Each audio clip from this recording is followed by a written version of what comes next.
They tried to turn my home into a stage for somebody else's power trip. And when I told them to pound sand, they lied, hauled in trucks, called the cops, and almost managed to make the governor's name sound like a warrant. You don't get to volunteer my ridge for your photo op, not on my watch, not on my land, and definitely not with forged stationery. That was the moment this whole thing turned into a war I didn't ask for and couldn't ignore. It began on an ordinary Friday, the kind of quiet that makes a man believe the world still remembers how to be gentle. I was on my deck with a coffee cooled to the right amount of indifference, watching the eastern slopes turn gold, when I found an envelope in the mailbox, cream stock, embossed, Seal Summit Glade Estates Homeowners Association. My place sits on 15 acres of quiet highland, no HOA, no rotary of complaint forms, just ponderosa and the slow rules of solitude. Still, curiosity is a neighbor who never minders her manners. I opened it. Please prepare your guest accommodations and landing area by tomorrow at 2 p.m. It said in language meant to smell like authority. VIPs from the governor's office and the state environmental council will be arriving. I laughed a short, sharp sound that sent a squirrel into diplomatic exile. I have no guest house, no landing pad, and no interest in being anyone's hospitality subcontractor. I called the number. Karen Stample, HOA, president, picked up on the third ring with a voice that smiled before it swallowed whatever was honest. We voted, she said, as if a vote can graft new borders to somebody else's deed. Your property is ideal for visibility and optics. When I said no, she switched from polite to gilded menace. It would be regrettable if the HOA had to note your refusal in our community impact report. I told her very clearly there will be no guests, no catering, no landing pads. If anybody sets foot on my land, they'll meet cameras, a locked gate, and the sheriff. She took that under advisement and hung up. Act 1. The Sparks. I recorded the call, keyed the cameras, and waited. Morning came with the sound of gravel, and a catering van rolled up my drive like it belonged to the landscape. A man in an orange vest grinned at my gate and waved a laminated work order like it was a Bible. It listed my address, called my place Glade Hospitality House, and had the kind of blank authority that only exists when people believe they can invent permission out of thin air. I met them halfway, boots, jeans, and a shirt that read, "Not my problem." The guy held the work order sheepish and scared of losing a gig. I gave him 90 seconds to turn his convoy around. He did.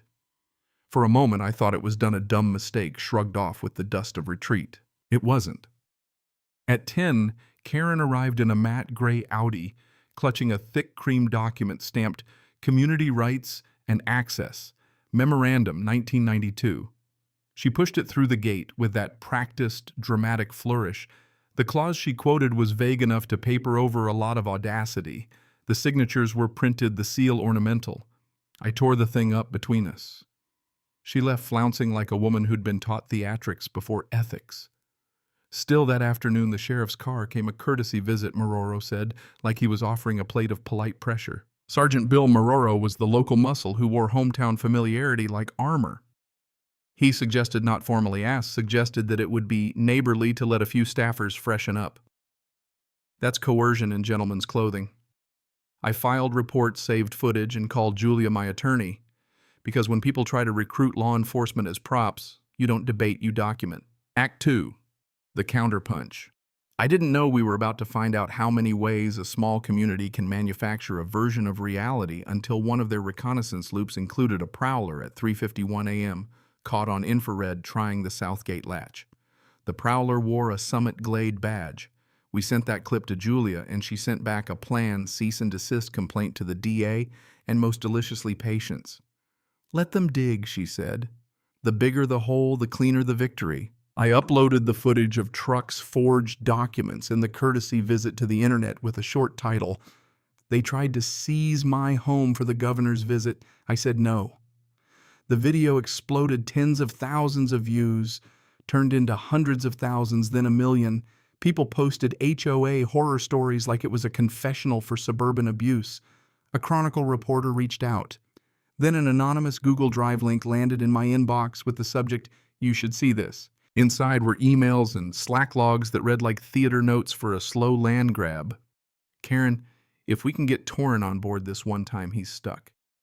Use implied consent. Treasurer. presented as already arranged. Strategy, manipulation, intent. Suddenly, this was a pattern, not a fluke. Julia amended our complaint. We filed against the board as conspirators subpoenaed records and placed the HOA's discretionary spending under a microscope. And then came the twist. Nobody expected a man from the governor's office showed up at my gate off the record to say the governor had no plans to requisition private homes and that Karen had acted on her own. The governor's rep read the forged memo, winced, and apologized. That was the nail in the coffin for their optics and the first real public humiliation, the summit of hubris, collapsing into a very human reveal. Someone had lied to everyone to make their little plan look bigger. Act 3. The finish. With internal messages leaked to public narrative spinning the HOA like a cautionary tale and subpoenas landing on Karen's porch, the dominoes began to fall. Evidence showed the HOA had billed its event fund to stage an event that never existed. PR, consulting, landscaping to frame a photo op, even invoices for staging the ridge. Board members started to sing like canaries in hot water, half resigned. The county investigation found irregularities. Marrero was put on leave after deputies complained about his extra official encouragement, and the DA finally filed felony charges, fraud, tampering with a government document, criminal misuse of emergency services, and misdemeanors for harassment and abusing a public position. The courtroom was a small theater of comeuppance. Karen invoked the fifth when shown metadata tying the forged memo to her laptop. The judge denied stalling the press, circled, and outside the courthouse, reporters asked for comment. I didn't make a show of triumph. I said what I had to. Boundaries matter. You can't invent jurisdiction, you can't weaponize a community charter against neighbors, and you certainly can't forge a document and expect the rest of the world to look the other way. They tried to make me the villain for not being cooperative. Instead, I became a case study, the neighbor everyone whispered about when something felt off, and then the person who pushed back until the nonsense unraveled. The HOA was placed under temporary state oversight, assets frozen, and a fiduciary appointed to untie the mess. Karen was arrested in her garage office, booked like anyone else who treats public trust as a personal tool. The board's discretionary fund had to answer for itself, and more than one resident who'd cheered from their mailbox suddenly wished they'd questioned the memo before it was printed. There's a small human lesson tucked into all this, not a sermon, more of a bruise that taught me something about how fragile civility can be. Power gets comfortable in quiet places. It grows when neighbors look away and when the politely enraged are too busy to document. The real sting wasn't losing sleep or the months of paperwork. It was realizing how easy it is for a group of people to conspire around a polite fiction and call it community. The moral squeaks in later like a hinge that finally frees the door. Guard your borders, yes, but guard your neighbors too. When authority is unchecked, even at the scale of a homeowners association, it becomes an instrument. And instruments, when used without accountability, cut. The cleanup was small victories and quiet reparations. The HOA settled the civil suit. We recovered enough to rebuild the gate as a proper fortress: matte black keypad, motion sensors, and a little bronze plate that reads Private Mountain Estate. Underneath, I had a bronze HOA symbol etched and then a red line scratched through it like a kill mark. I used the rest of the money to self-publish a book about the fight. People wrote in, neighbors from Arizona to Florida, telling their own stories of petty power and community overreach. It became less a book and more a movement, or at least a shout across many porches that said, "Don't assume silence is consent." Sometimes I stand on that porch at dawn with a coffee and the same old ridge breathing around me, and I think about the week everything flipped. I think about how fast a polite lie can spiral catering trucks' forged seals, a deputy risking procedure for a phone call, and about the odd, stubborn thing that my little privacy and my inclination to document probably mattered more than any single legal filing. Justice in this case had the shape of paperwork evidence and a viral clip that wouldn't let the story sit politely until it was true. So what's left? The HOA is broken open, the board scattered, and Karen, last I heard, was trying to stitch her life back together without her office in the garage or her newsletter on the porch. The neighborhood wanted quiet. It got accountability. For me, the land remained mine. For them, the lesson was a humbling public one. Here's the question I keep hearing from folks when I tell the story, and it's one I want you to wrestle with. When does community become the disguise for control? And who decides when it's lawful to press the weight of we onto someone else's mind? Drop a comment.